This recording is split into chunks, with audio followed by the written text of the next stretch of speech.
Who am I? Am I what I think I am? Is there an identity in me that does not depend upon my thoughts, beliefs, and opinions? The other day, a well-known author, who is also a spiritual master, appeared in a university and tried to answer the first question. His answer lacked conviction as he repeated standard answers from spiritual texts and seemed to be intent upon impressing his audience with his eloquence and beliefs rather than relating it to his own experience. However, it was impressive that he was at least thinking about it. In today's world, how many people really think about it, and of them how many do it without surrendering to their irrational and traditional beliefs? Most people are interested in the distractions of the world around them rather than what is in them. They confuse their beliefs for facts, facts for opinions, and opinions for truths, and speak with conviction the mysteries of life, when they should admit their limitations, and show humility to learn and find the truth. When you say, "I am soul," you must know what a soul means and how you can incorporate it in your composite identity. Indeed, there is no universal answer to the question of who am I. You should be surprised if anyone answers it with confidence based upon his or her personal experience. Theoretically, you may know the answer, but personally it is difficult to come to terms with yourself without spending considerable time in contemplation and self-exploration. The answer must arise in you as an expression of your very being.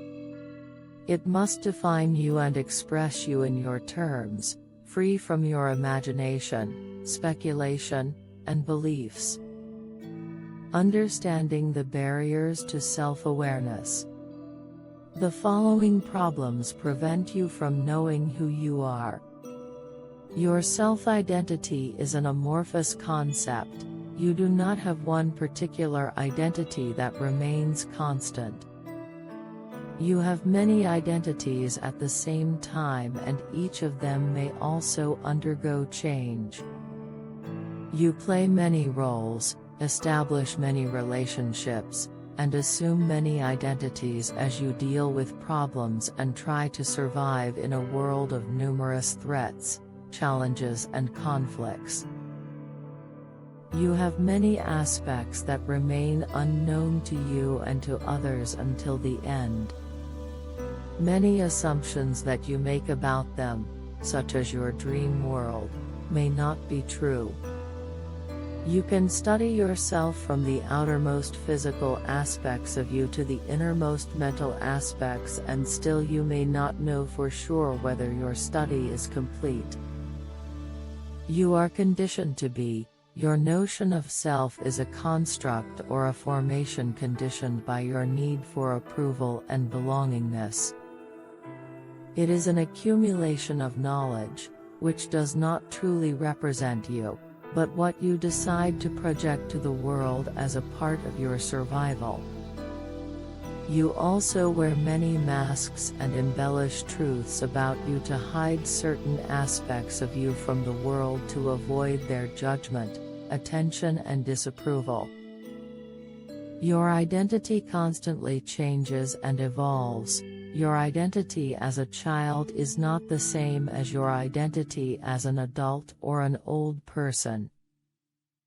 You keep changing as you learn about you, others, and the world, and as you progress in your life, leaving behind your attachments, identities, roles, responsibilities, and relationships. Since you are in a constant state of flux, you may appear differently to yourself and others in different contexts and time frames. You are a mental construct. You are an association of selected thoughts and memories, glued together by your desires and attachments. You create your identity or self-image as a construct, just as you create many things in your life according to your needs, desires, resources, and circumstances, and according to what you want to project to the world as you. The identity which you assume is the sum of sensations, beliefs, thoughts, ideas, opinions, memories, perceptions, feelings, emotions, experiences, concepts, desires, and attachments, which you dearly hold in your consciousness because they serve your self-interests. They create in you the notion of a personality or beingness, while a lot of what you experienced remains unrepresented and unaccounted for. You create your own illusions.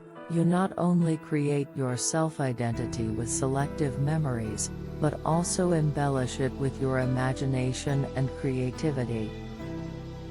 You suppress and alter facts about your life, besides rewriting certain unpleasant memories, to present an ideal image of you to the world and to yourself. The illusions you so create can hamper your ability to ascertain your true identity and understand your behavior. You have many states of being and knowing. Are you the same person when you are awake, dreaming, or asleep, when you are angry, or when you are peaceful? As you interact with the external world, you experience different emotional states and appear differently to those who interact with you. Those states can also coexist at the same time. Your inner world is thus a medley of diverse states in which it is difficult to know who you are and what you stand for.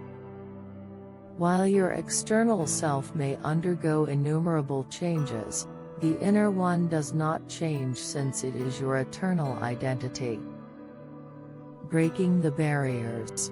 Your identity is an illusion or a projection because it does not reflect the truth of you but what you want to become in the esteem of others or what you want to project into the world as you.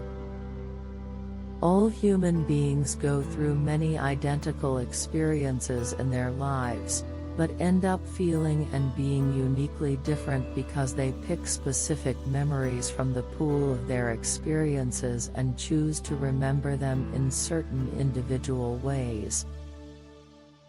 The Buddha suggested long time ago that the so-called self-image was but an aggregation of mental and physical parts, or a mental construct of selectively accumulated pieces of knowledge and information. It was pieced together by each being according to his or her desires, beliefs and preferences. It can be dispersed over time with effort, just as you can break down any compound substance. Understanding yourself. Many people do not know an answer but still manage to live normally and achieve much of what they want to achieve.